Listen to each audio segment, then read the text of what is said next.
Okay, that's me, but Max has already told you about me, so I'm going to skip this. This is my consultancy organization called Rights Applied.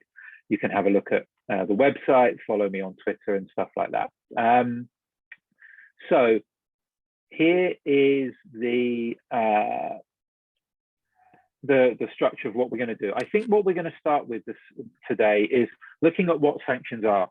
So what they are, what they aren't, how we can use them as civil society, and some sort of general ideas of where sanctions come from and how they're used.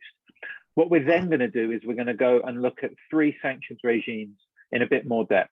The principal focus of this workshop is the UK's global anti-corruption sanctions regime, but we're just going to briefly look at the UK's global human rights sanctions regime, and also the US global Magnitsky sanctions regime as well, just to provide us with a bit of sort of context and to see the landscape of sanctions more generally speaking. Thought that might be quite helpful because there may be cases or issues that you're working on that might fall within some of the other sanctions regimes as well. Principally, we're looking at the anti-corruption one, but thought it'd be a good idea to have a look at both. Then the third section will be to look at the policy considerations that surround sanctions work. And this will hopefully become relevant why we're going to look at that today as we go through some of the introductory issues. And then fourthly, and probably, almost hopefully by the time we get to the fourth section, which is the practicalities, you're all very interested in how sanctions might be used as a tool in your work. And we can actually look at, how do I actually use this? How does this actually work as a tool for me moving forward? And then once we've finished, that will be the end of the workshop. Then we can move to the Q&A. So first of all, and I apologize for anyone who is very aware and familiar with sanctions. This is going to be a very basic introduction. But what we're looking at to begin with is really what are sanctions? And I think it's important that we understand what sanctions are. So sanctions are principally a foreign policy tool. And I think if there's nothing else that you take away from this presentation today, it's that it is a foreign policy tool. It is not a judicial tool in the way that many people will be aware of, litigating cases before courts. The power to issue sanctions designations resides within foreign policy decision making. So just remember that, and I think that's really important to be aware of. The second thing is that sanctions are aimed at encouraging behavioural change, and we can get into this in the Q&A a bit more. But sanctions often get a bad reputation for what they can impact on people, and also I think they get a bad reputation for the expectation levels. There is an expectation that sanctions are some sort of silver bullet, that they will immediately make a difference. They can make a difference, but they are not necessarily going to be directly impactful straight away. Sometimes they are, but they're really aimed at this idea of behavioural change. Can we change the behaviour on the ground of individuals and the networks that they're linked to? Thirdly, just as a point of reference, generally speaking, sanctions are not used on nationals of the sanctioning state. So by which I mean, you don't tend to use, the UK will not use sanctions on UK individuals. They can do that technically, and there are examples of where that takes place. But generally speaking, the concept behind sanctions are that sanctions are a tool that can be used on non-nationals, but obviously we'll get on to the effect of them, but on assets and other areas within a country. But generally speaking, the concept is if a person is British, there should be other ways that the UK can go about finding ways of influencing them or having impact on them, law enforcement and other ways. So just keep that in mind. Those are some tricky issues around dual nationals. And like I say, nationals can be sanctioned. Recently, the UK sanctioned a British national involved in Russia's invasion of Ukraine. So it can happen, but it's rare. So just to keep that in mind. Now, there are several sources for sanctions. This is where it gets slightly complicated. We're going to try and keep it very basic this morning, but there are multiple ways that sanctions can occur. The United Nations has a sanctions regime. There are regional sanctions regimes. The European Union, the African Union have their own sanctions regimes. And then there are unilateral sanctions regimes, which are sanctions regimes which are run by individual countries. The UK is what we're going to look at now, but the US, Canada, Australia, and several other countries have their own sanctions regimes. So it's just important, and we'll look at another slide in a second about that. And then finally, just to sort of flesh out what sanctions are a little bit, there's two types of sanctions, and this is another really important thing for us all to be aware of. Well, actually, there are more than two types of sanctions. There are many types of sanctions, sectoral sanctions, and other types of sanctions. But principally for today's discussion, we're going to look at two: comprehensive sanctions and targeted sanctions. And it's important to understand the two differences between those, because quite often discussions or conversations are around comprehensive sanctions versus targeted sanctions. Two different types of sanctions regimes, two very different types of impact. But it's important that we understand the difference between those as we look at how sanctions can be used moving forward. So just a very brief, just to reiterate what I've said already, sanctions come from multiple sources. So on the top left of my screen, I think it's the top left of yours as well, we have the UN. So the UN can issue sanctions under the UN Security Council. These sanctions are, in theory, applicable or imposed on all UN member states, so basically everyone. They come through Chapter 7 of the UN Security Council, and they are, they will occur. They're quite often, obviously, because it's coming through the Security Council, complicated. There's a lot of politicking behind the scenes, and these are not often the most common sources of sanctions. But where they do come through, they are extremely impactful because at least every country UN member should impose them. We have also regional sanctions. So we have European Union, where all 27 member states will be required to impose a sanction if the EU does that. If the EU designates an individual or an entity under any sanctions regime within the EU's framework, all 27 member states are required to impose it. Again, fraught with difficulties. We're not going to talk about the EU today, but just be aware that they have very similar sanctions regimes to the UK and the US. They have a global human rights sanctions regime. They have geographic sanctions regimes as well.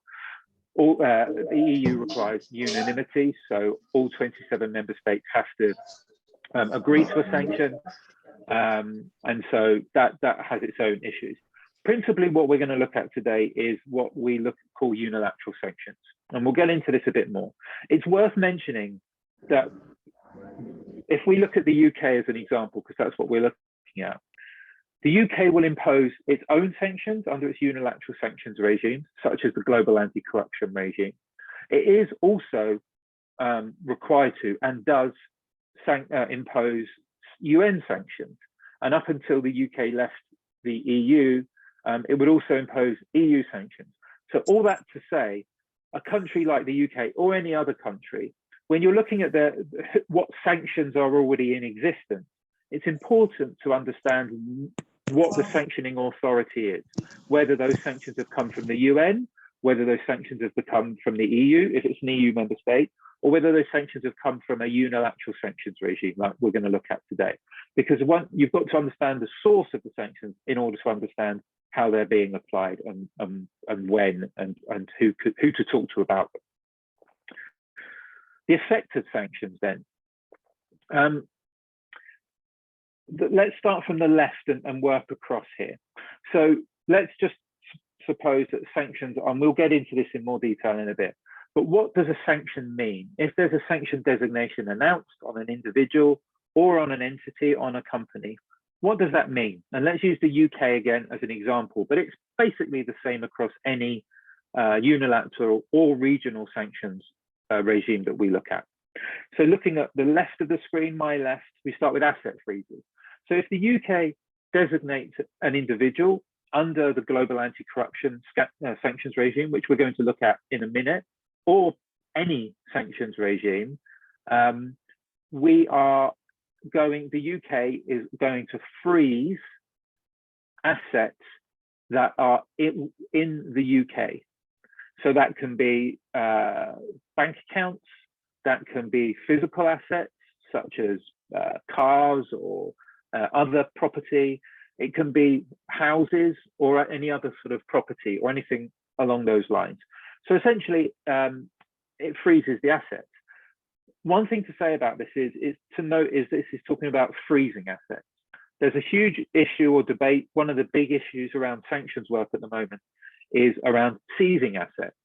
Two different things. To freeze an asset is to freeze it, to sort of put it on hold.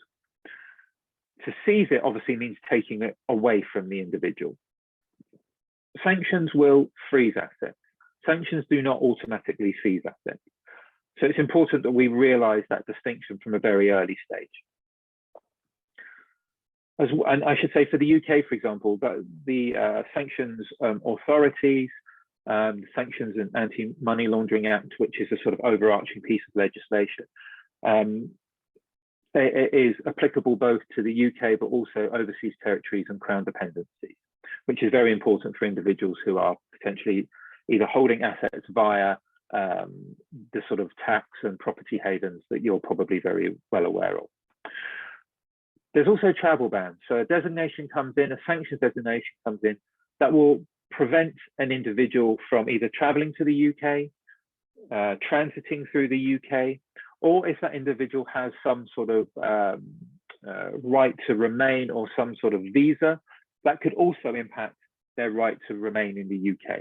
That's a technical issue on the visa front, but it is impactful. So travel bans are instant as well. So asset freezes, travel bans. The third box there is, I think, again, a very important one. Some sanctions regimes like the EU specifically talk about this. The UK's one is a bit more implied. But essentially, when a designation occurs, it means that there will be either a denial, a prevention, or certainly difficulty in accessing services. What do I mean by that? For example, the UK, the City of London, it's no secret that it has a wealth of businesses and services that are available to wealthy individuals. Nothing illegal in that, but tax consultants, corporate structure advisors, business advisors, banks, obviously, other financial institutions, all these kinds of services that particularly the City of London provides to individuals to help them manage their money and manage their wealth. When a sanctions designation occurs, many of those services are going to be denied to individuals. So this is a sort of a third rail of sanctions work, which is often, I think, sometimes overlooked. We concentrate on the asset freezes and the travel bans, but just to be aware that it can either deny services or it can actually, even in a case where advisors or consultants are still able to work with an individual, it certainly disrupts them. And it makes it much more difficult for an individual who maybe is using the services of a tax consultant in the UK to be able to pay them and also retain them to continue to provide services. So that's another impact of sanctions.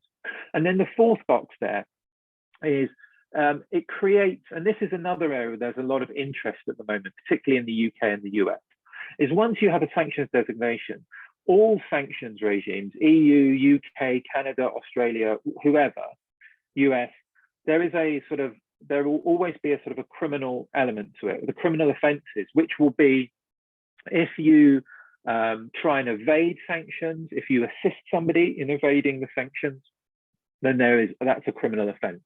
It's the sort of it's now being seen as, like the Al Capone type of approach. If we can't get them necessarily on corruption or human rights violations, if an individual or their network of advisors tries to move money once they've been sanctioned, sell assets, something like that, that's a criminal offence.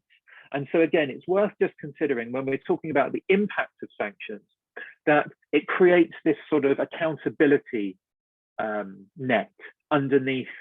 And so anytime somebody tries to sort of move money, and it can be done legally, but if it's done illegally, it can be an offence. And we've seen this a lot with the Russia cases, again, where individuals who may not be, there may not be clear criminal cases against them under sort of corruption or any other sort of type of cases.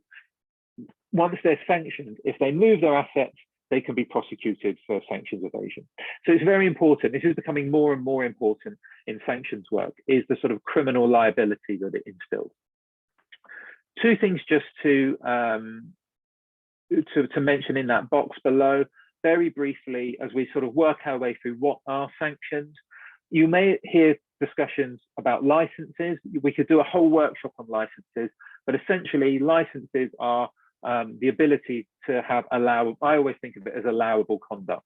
Very, very simple example would be if an individual is sanctioned, they may, their assets are frozen, their bank accounts are frozen, but they may have a mortgage. The individual can and most probably would be able to get a license that would allow some money to leave their bank account every month to pay their mortgage. That's a very basic example. But licenses can be granted for individuals, but they can also, you might also see general licenses granted, which are much more wide in scope, which may allow, for example, humanitarian access to be moving through for more sort of comprehensive sanctions. So just be aware that licenses are available. It means that if an asset is frozen, for an individual, it likely means if an asset, when assets are frozen, you can somehow, you can basically get a license to move money for certain conduct. Mortgages, school fees, cost of living type things are usually allowable. And then the other word that you may hear come up when you're investigating sanctions is delisting. And that basically means how do you get taken off a sanctions list? So the individual's been sanctioned, how are they removed? And again, we could do a whole workshop on that. But just to say, just wanted to reference that word, delisting means the removal of from a sanctions list. And we can get into that in the Q&A if people are interested. But you can apply to sanctioning authorities to be delisted. There's a couple of general ways, either if you're not the person who's actually should be sanctioned, or more technical, if you can challenge your sanctions listing. And we'll look at that in one of the slides in a second. But here is, so essentially that's just in a very quick nutshell, what happens when you sanction somebody. These are the things that will happen. Now, let's just very briefly, because I'm aware that we want to get to Q&A on the hour. This is important. The two types of sanctions. Comprehensive sanctions are what we often think of as old style sanctions regimes. North Korea, Iran would be two sort of examples of that, where you essentially sanction an entire country. You say that imports, exports, sectors, individuals, what have you, are going to be sanctioned. This is the sort of old style sanctions work, and this is often the one that gets most criticized. In my personal view, quite rightly often, because when you sanction an entire country, it's often the individuals who are in the country, the citizens, who get impacted the most. But it's very important to understand what we're talking about with the anti-corruption sanctions regime that we'll look at in a second, and some of these other regimes. These are not comprehensive sanctions regimes. These are targeted. And really, most countries that impose sanctions, the UK, the US, others, the EU, have really moved away from comprehensive sanctions regimes because of some of those impacts, the unforeseen impacts or the foreseen impacts on citizens. So this is kind of pretty much gone out of style as a foreign policy tool. You could argue that what's happening in the UK at the moment and the US in terms of its Russia work, Belarus, is moving more towards this comprehensive sanctions approach again. But we can get into that in the Q&A. But generally speaking, I would argue that comprehensive sanctions are no longer really in place or being used as much. Although that doesn't stop countries or individuals within countries accusing the UK or the US of using comprehensive sanctions, even if they're not. But that's just keep that in mind. Comprehensive sanctions is just sort of, your old style. Targeted sanctions, which are sometimes called smart sanctions, is the more sort of modern use of sanctions. It's a more modern practice. And what we're talking about here is that rather than imposing sanctions on entire countries, import, export sectors, you only impose sanctions on individuals and entities. So you're only sanctioning Mr. or Mrs. X for their conduct on a particular issue. It gets complicated because you can impose targeted sanctions in two ways, generally speaking. The first is you have geographic sanctions regimes. So let's take DRC as an example. The EU, the UK, the US has a Democratic Republic of Congo sanctions regime. That doesn't mean that they have a comprehensive sanctions regime like you would have Iran or North Korea. What it means is that you are able to sanction individuals or entities, targeted sanctions against individuals or entities in the DRC for particular conduct. Okay. The other type of targeted sanction is thematic sanctions. That is, as it sounds, a regime that is targeting or focused on a specific theme. Corruption, human rights are two very sort of obvious examples and the most obvious for our work. In that case, you are still using targeted sanctions on a particular individual entity, but you are sanctioning them for conduct for either, in our case, corruption. That individual can be in any country in the world. The reason why there's these two sanctions regimes, and they kind of work together, they're both targeted sanctions. They're both using targeted sanctions on individuals or entities, but they cover two slightly different areas. One is a geographic, one is a thematic. It gets even more complicated because sometimes you will find individuals being sanctioned under the thematic sanctions regime, and then other sanctions under the geographic one. And I'll give you an example from, not from Africa, but from Myanmar, Burma. Some of the, there was a coup in Myanmar, many of you I'm sure are aware of it, on 1st of February. And immediately after that, the UK used its thematic sanctions regime, its global human rights sanctions regime, to sanction the leaders of the military junta who had carried out the coup. They then used, in later sanctions designations, a new Myanmar geographic sanctions regime to impose further targeted sanctions on others, individuals and entities. So it's complicated because you're targeting people from the same country. They're targeted sanctions. So there is not a comprehensive sanctions regime on Myanmar as we would think of it in the sort of old school way, but they were using these two different regimes. The reason why it's important to know this is because sometimes this, particularly this geographic sanctions regime, is mistaken for a comprehensive sanctions regime. It's not. What it will be used, the DRC one, will be used by the UK, and we can get into the technicalities of this in the Q&A, but the geographic sanctions regime is often much more widely drafted. So it will have something along the lines of, we can sanction individuals related to DRC who are involved in violation of the rule of law, democracy, and good governance. And that is a very wide scope in which you can sanction people. As we will see, the thematic sanctions regimes are much narrower in scope.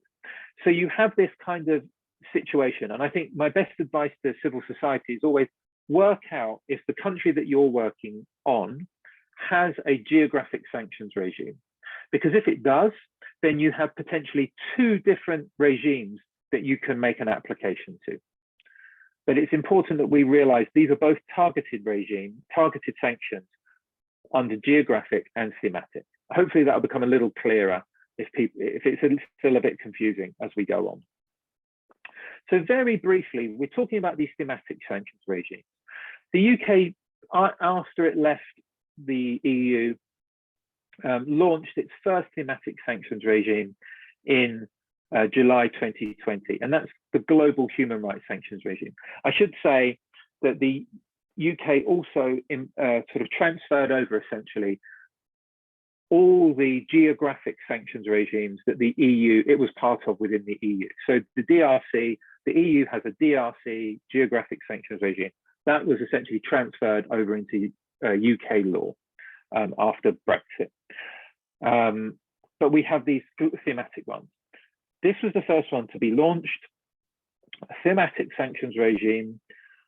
Within scope is 3 human rights. Although it's a human rights regime, there's only 3 human rights that are within the scope of it. The first is the right to life, the second is torture, and the third is sort of forced or compulsory labor. We're not going to look at this in great detail, but it's important to sort of understand how this has all emerged. So the UK launches, so it transfers over the geographic sanctions regime, then it launches a thematic regime. Why is this thematic regime important? It's important because as you see, there are some, like there is a Congo regime, there's a few others, but there's not sanctions regimes for every country in the world. So if we want to go ahead and impose sanctions for human rights violations in many, many countries in the world, you don't have a geographic sanctions regime for that country. You can use the global human rights sanctions regime as your basis to sanction the individual or the entity. Some other forms of conduct, rape and sexual violence, enforced disappearances, extrajudicial killings, and human trafficking have all, the FCDO, the UK's Foreign Office, have all advised may fall within the scope of the global human rights sanctions regime. So it's just worth being aware that this exists and that this was the first thematic sanctions regime that the UK launched. Very important, this will come up again in the anti-corruption one that we'll look at in a second. It's very important to be aware that whilst the human rights and also the corruption is narrow in scope, the conduct for which you can be sanctioned under these regimes is extremely wide. So it's not just if you commit, let's say, torture. It's not just if you commit torture, you can be sanctioned, you can have your assets frozen, travel bans, what have you.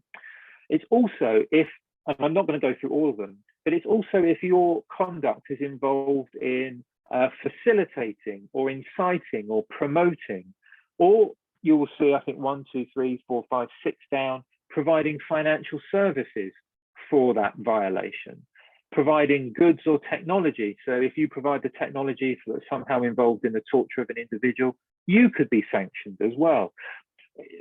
Second from bottom, if you profit financially from it, that would be particularly important for something like the trafficking, the forced labor. You may not be committing, like you may not be directly involved in the forced labor, but if you are obtaining some sort of financial benefit or anything else from that activity, then you can also be sanctioned by the UK under the global human rights sanctions regime. So I mean, this is all going to go into the pack that you receive at the end of after the workshop. So you know, this will all come to you. But all this to say, you can be sanctioned not just for directly involved, you know, committing torture, but many different conducts, many different ways that you are somehow involved in that. So this is a way that, you know, I think it's fair to say that the UK would, hopefully they wouldn't argue with this, but to the Foreign Office would say, we recognise that there are many parts, there are many roles being played within corruption and human rights violation.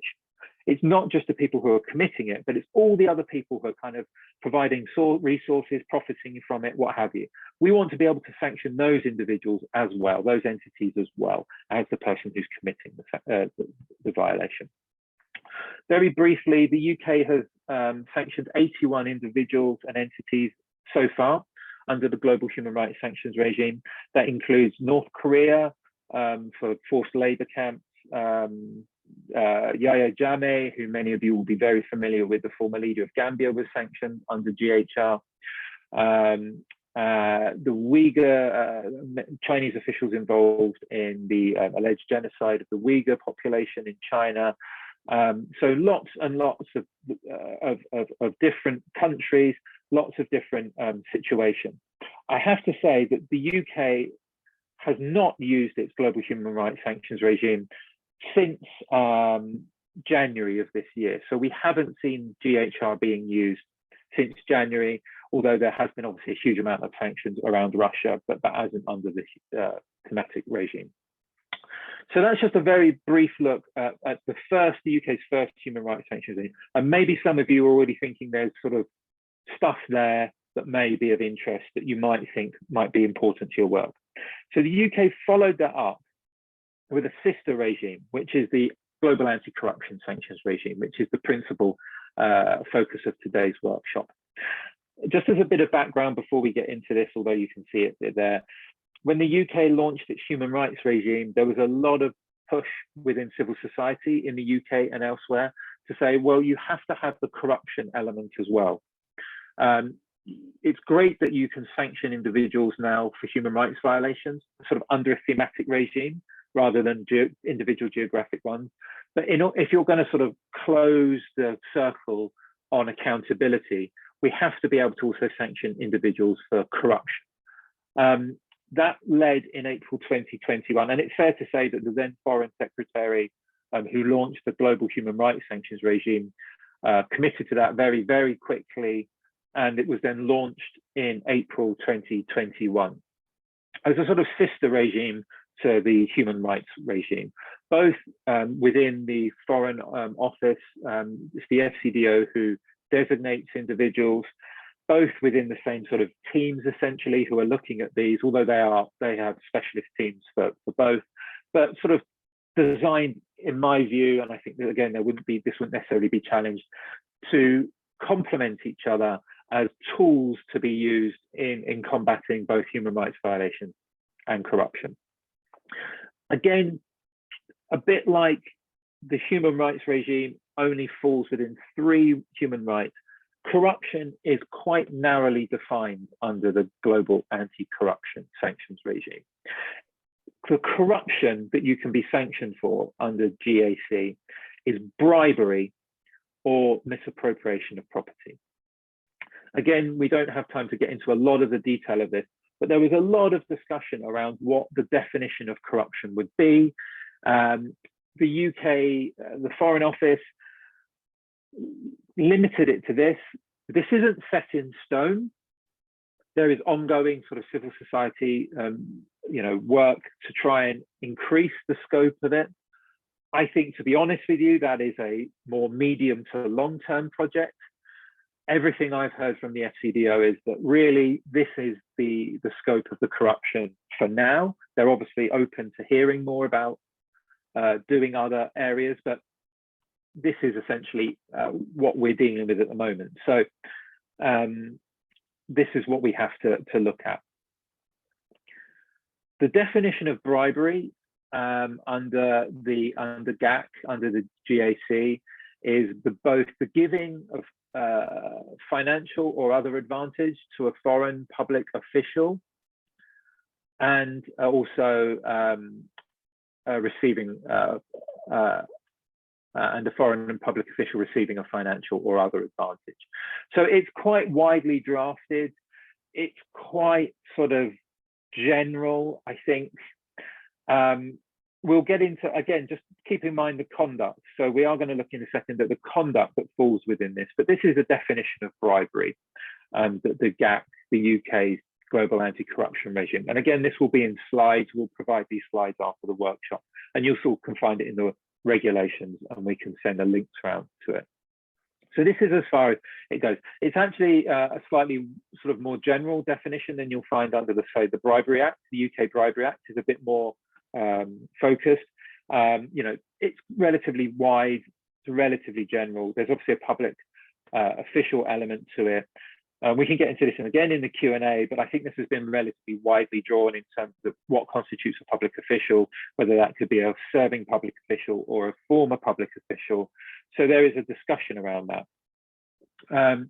The definition of misappropriation of property occurs, again, where a foreign public official improperly diverts or allocates property from their official role, either to benefit themselves or somebody else. The property that's diverted can either be, it can basically be anything, anything of value. So it can include contracts or licenses or concessions. So again, fairly widely drawn, and there was a fair amount of work within civil society done to ensure that, particularly that last sentence, that the property doesn't necessarily have to be, you know, cash or something like that, but it can be contracts, government contracts, licenses, concessions, the kind of thing that we often find in sort of anti-corruption work in particular. So this is, again, a relatively wide definition of the misappropriation of property. But again, this is important, a bit like the human rights regime. The involved person test, which is essentially who can be sanctioned under the anti-corruption sanctions regime, is not just the individual who engages in serious corruption, but it's and corruption being bribery or misappropriation of property. It can also be if you facilitate, provide support. I mean, you see it all, I've put them in yellow. Profits financially, obtains another benefit, conceals or disguises that action, you know, uses, and these ones are quite interesting towards the end, uses threats or intimidation or physical force to interfere with judicial or law enforcement processes. And also at the end, the involved person test includes companies or other entities that are owned or controlled on behalf of an individual who is involved in serious corruption. So I guess the takeaway, the general takeaway on this is, it's not, the UK's anti-corruption regime is not, it's not just to sanction the person themselves, the individual is responsible for, but it can be anybody who's helping in concealing or benefiting from, facilitating or providing support for bribery. You know, providing financial or any other benefit from the misappropriation of property. And again, I would, you know, again, this, I don't work for the FCDO, I'm on the civil society side, but I think they would agree with me on this to say the idea here is that, again, recognizing that there are lots and lots of different people who are involved in corruption. It's not just the individual themselves, but it is all their network, it's their enablers, it's their assistants, it's their helpers. All of those individuals, at least in theory, could be sanctioned as in being involved persons involved in corruption under the UK's definition. So we will see how this has been used in a second, but this is designed to be wide enough, essentially, that the UK can go after not just one individual, but multiple individuals. The last bit on this page, just at the end, the owned or controlled is a really interesting element. So this is where you have companies or other financial other business entities, corporate entities. The ownership test is 50%. So if you own 50% of a business, and that business is being owned or is owned by you, then that business can also be sanctioned, can also be subject to sanctions, as well as the individual themselves. That's the same in the UK and the US. The US imposes a 50% rule. The UK has a slightly wider ranging ability to sanction entities, which is the control test. This is quite interesting because essentially, okay, you can sanction a business that I own if it's 50%. I'll own 49% of that business. You can't sanction my business. I'll own 40%, right? I'll give 10%, or I'll give the other 20% to my wife or my husband. To get around this, the UK has got this control test, which essentially means if the UK can look at that company, that entity, and okay, it's not 50% owned by the individual who is involved in the corruption, but they control that business, then that business can also be sanctioned. And the control test, I haven't put it up here, but it's essentially a very sort of straightforward idea. If you can influence the business, if it can be demonstrated that you are essentially driving decision-making within that business, if it's you who is somehow deciding which contracts to take on, which business to employ, which business to undertake, which people to employ, then all of those elements, the UK FCDO will say, you are controlling that business. I have to say, as a word of warning, the US doesn't use a control test because it is quite complicated, A, to investigate, and B, to impose. So the US has essentially, they still have the control wording in their legislation, but they've essentially said, we're going to do 50% plus ownership. The UK is still willing to look behind a lesser ownership and look at the control of it. It is more complicated, it's more difficult to sort of work on, but that element is there. And it's important as civil society that we're aware of that so that we can potentially use it. If there are companies that are tied to individuals who are involved in corruption, you have the corporate registry, they don't own 50%, but you have evidence that demonstrates that they are indeed controlling that business, that could be put forward. Very briefly, the UK has used its sanctions regime, or the global anti-corruption sanctions regime, on 27 occasions so far. Just listed some of them here. They're all publicly available, and again, we can give you the link for this. In South Africa, they sanctioned the Gupta brothers, who many of you will be aware of, individuals who are involved or in a network of key enablers in corruption and state capture in South Africa. They've sanctioned an individual called Al Cardinal, a businessman and enabler in South Sudan, who was involved in ongoing misappropriation of property, government contracts, what have you. Taguere, who's a well-known Zimbabwean businessman, has been sanctioned under the global anti-corruption regime, as well as the reason I put the Iraq, this was a governor, so a public official, but Al Cardinal and the Gupta brothers are not public officials, or they don't have public sort of official roles, but they were still sanctioned under the anti-corruption regime. And then just lastly, quite a lot of work on Latin America. I know this is not a Latin America audience, but quite interesting to see how the anti-corruption regime has been used in the Latin America region, where there's obviously a high degree of alleged corruption. Again, the bad news is the UK hasn't used its anti-corruption regime since over a year ago now. So since July 21 was the last designations. A lot of that is to do with Russia and the involvement and the work ongoing that the Foreign Office has done on Russia, no doubt. But again, as civil society, we are pushing the UK to use this regime on a more regular basis. But these designations are interesting and do give a flavor, perhaps, of the kind of individuals that can be sanctioned under the anti-corruption sanctions regime. Now, this is important because now we're getting into the sort of practicalities of what does this look like. I want to try and wrap up relatively quickly. There's essentially a two-part test to when we are working with sanctions with the UK. The second part is I'll get onto. There's some, essentially, the good news is the standard is not the criminal standard. So, if we're trying to get criminal cases run, if we're going to get law enforcement going, we often find, right, this issue of, well, the criminal standard is so high, beyond reasonable doubt. It's very, that's a very high bar.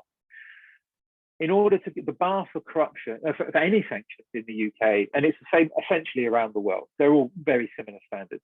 is reasonable grounds to suspect. So it's the civil standard.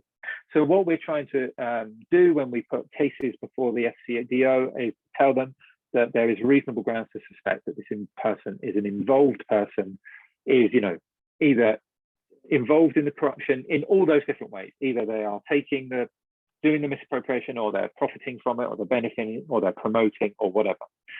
This is good, right? Because this is a way that we can see there being the bar is lower. We still have to meet that bar when we put cases in, and the FCDO absolutely still has to meet that bar when it does a designation, but it is a lower standard than the criminal case. The second element is that designating a person, sanctioning a person would be appropriate with regards to the regime's purposes and the likely effects on them. There's been recent legislation primarily focused on Russia in order to allow the Foreign Office to impose sanctions quickly and you know, with less criteria required.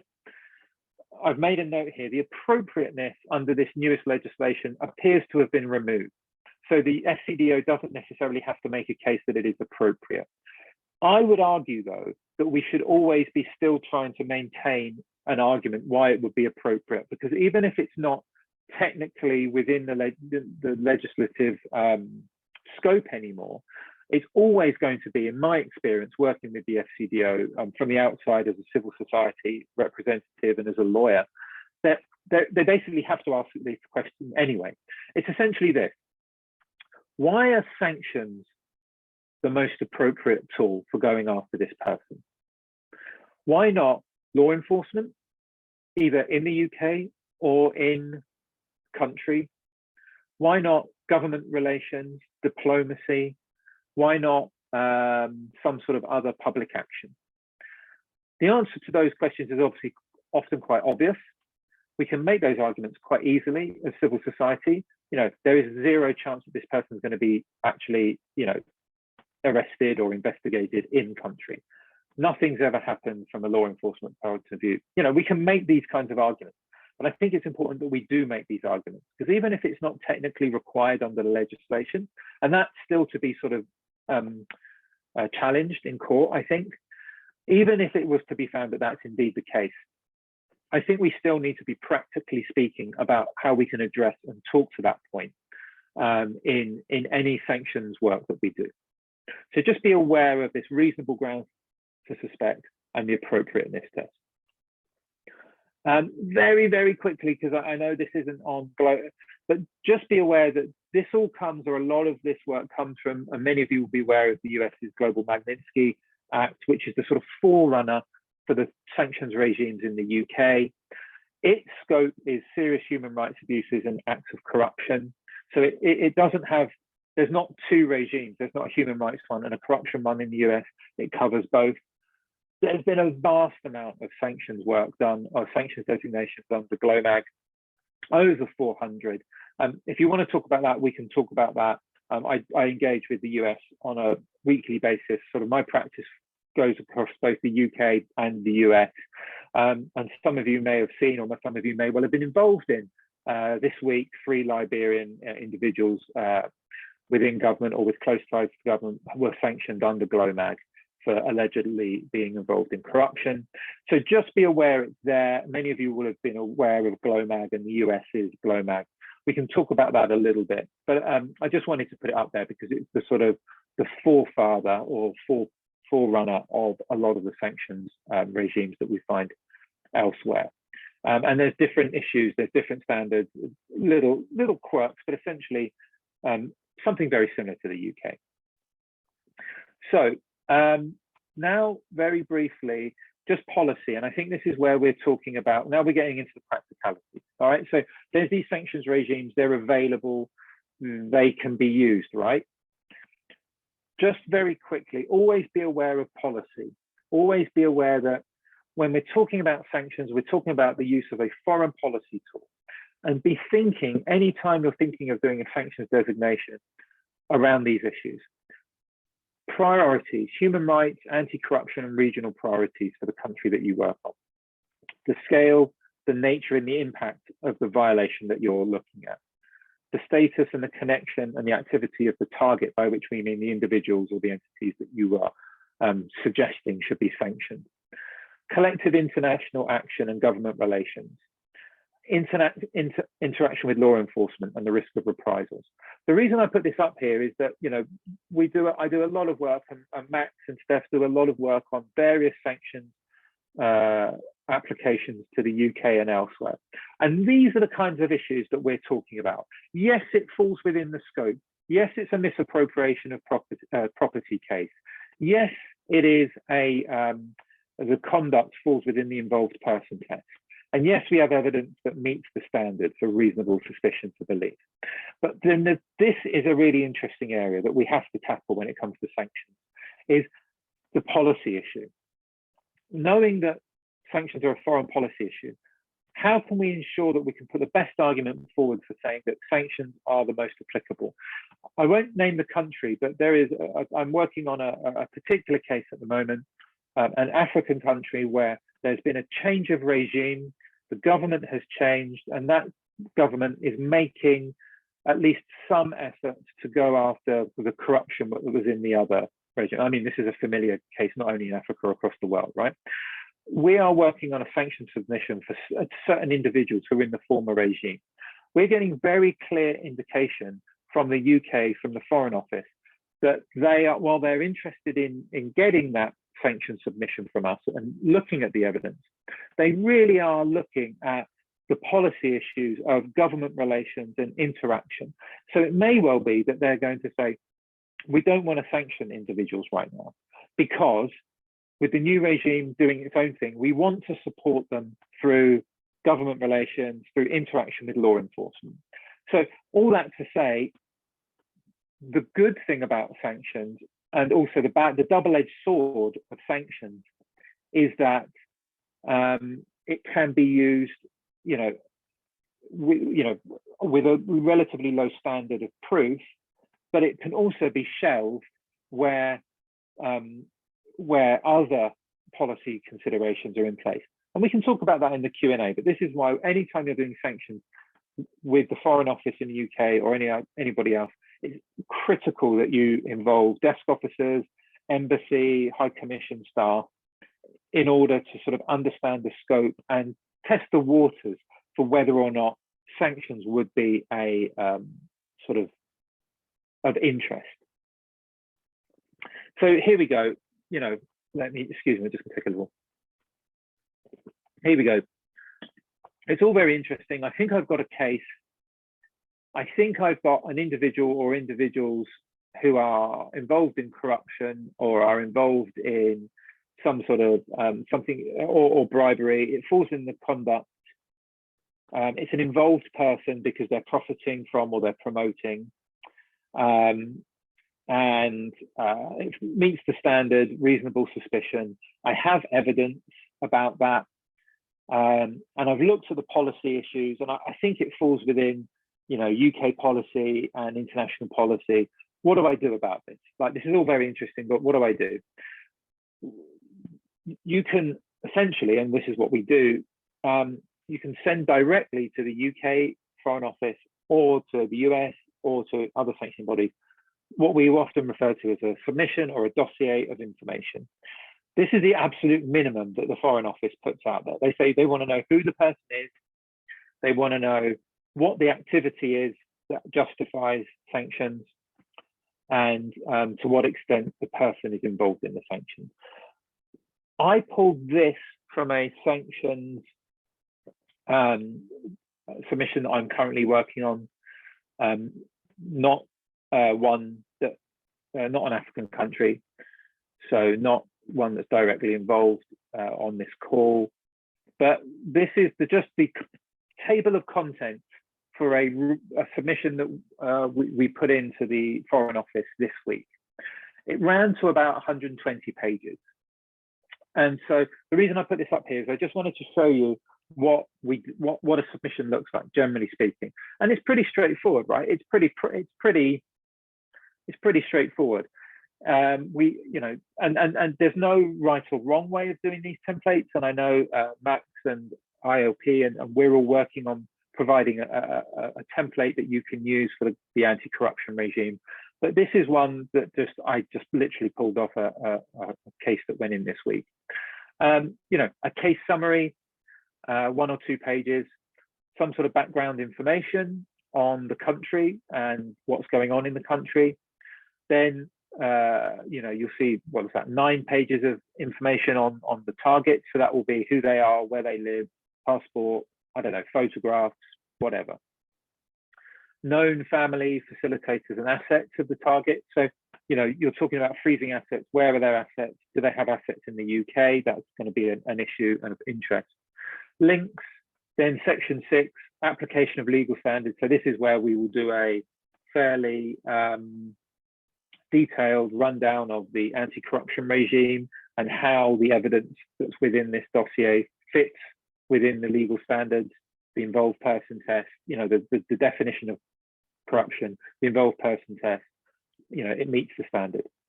Relevant policy considerations, we always address that, or I always suggest you address those issues. This falls within, you know, the policy considerations because this and this and this.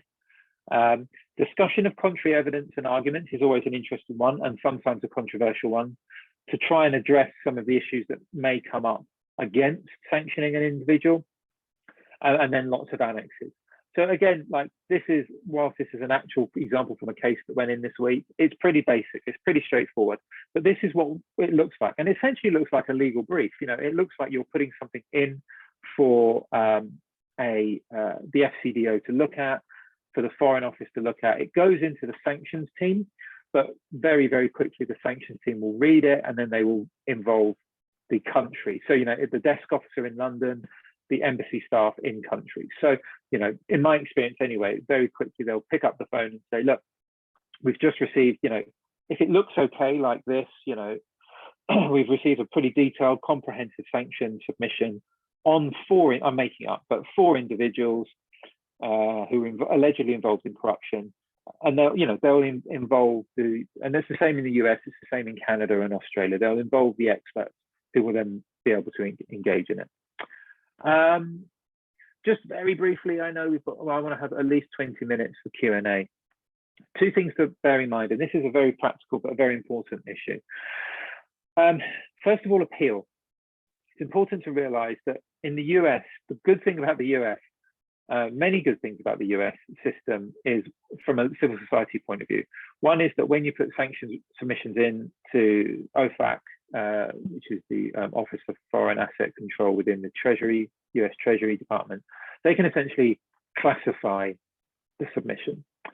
The UK has an automatic right of appeal, or 2 rights of appeal. So if you're designated as an individual or an entity in the UK, you can first appeal to the minister. So you can appeal to the person who sanctioned you. I would suggest, I don't have any inside information, but that is probably going to be a fairly unlikely victory for you because the minister will have already, you know, will have already seen the case and signed off on it. You then have an automatic right of appeal to the High Court in the UK, which means that your case will be heard by an independent High Court judge. So the rights of appeal in the UK are more extensive. Similar in the EU. It's important to realize that because as and when an individual appeals their case, the Foreign Office will very likely hand over the evidence that underpins their sanctions designation. That doesn't necessarily mean they will disclose the civil society group or individuals who provided that information, but that evidence may well be seen by the sanctioned individual. So you have to be very careful about that. The section, and that leads me on to the other point, which is important, is protection of sources. The US, there is a much more guaranteed, if you send something into the US, into OFAC, they use it to sanction an individual, there's a very good chance that those individuals won't be able to see you or be able to see the information that you provided. Not always, but it's very, very unlikely. In the UK, we have a much more transparent system, rightly or wrongly. A lot of people say this is a good thing. That if you get sanctions, if your assets are going to be frozen, if you're going to not be able to travel, whatever, you should be able to see the evidence that's underpinning your case. And for that reason, there are GDPR, so data protection, freedom of information requests, and the High Court itself.